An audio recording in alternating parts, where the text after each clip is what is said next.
In a far-off place, hidden behind the lost mountains and beyond the lake's sky, there lived a blind poet. For 17 years he lived alone, listening to the song of static, erasing the sands of time.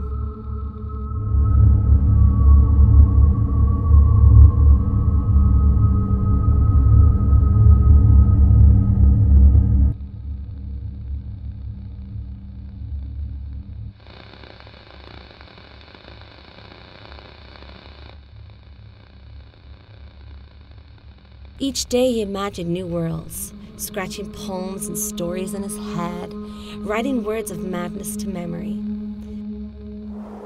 He was lonely, though, and he had no one to tell his poems to.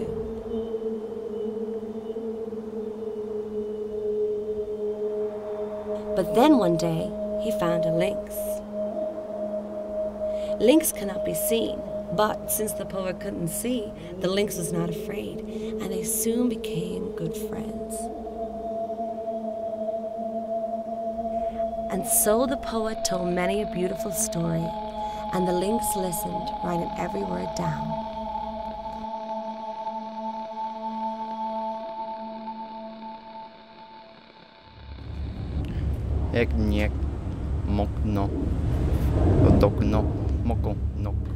A fox looked at his shadow at sunrise and said, "I will have a camel for lunch today."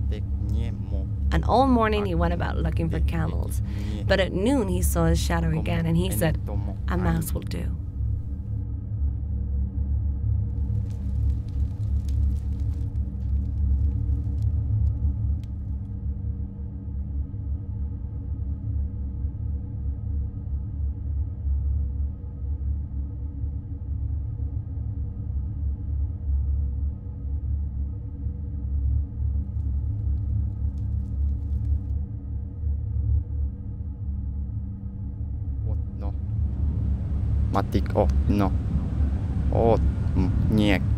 Once there ruled in the distant city of Rwani a king who was both mighty and wise, and he was feared for his might and loved for his wisdom.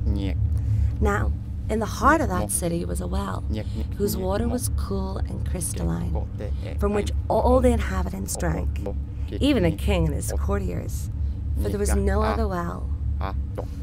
One night, when all were asleep, a witch entered the city and poured 7 drops of strange liquid into the well and said, "From this hour, he who drinks this water shall become mad." Next morning, all the inhabitants, save the king and his lord chamberlain, drank from the well and became mad, even as the witch had foretold. And during that day, the people in the narrow streets and in the marketplaces did not but whisper to one another, "This king is mad. Our king and his lord chamberlain have lost their reason. Surely we cannot be ruled by a mad king. We must dethrone him." That evening the king ordered a golden goblet to be filled from the well. And when it was brought to him, he drank deeply, and he gave it to his lord chamberlain to drink. And there was great rejoicing in that distant city of Rwani, because its king and its lord chamberlain have regained their reason.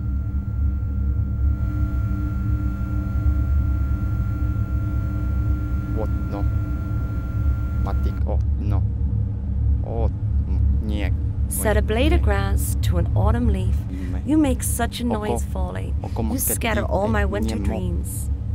Said the leaf indignant, "Low-born and low-dwelling, songless, peevish thing, you live not in the upper air, and you cannot tell the sound of singing." But then the autumn leaf lay down upon the earth and slept, and when spring came she waked again, and she was a blade of grass. And when it was autumn, and so the poet told many a beautiful story, and the lynx listened, writing every word down.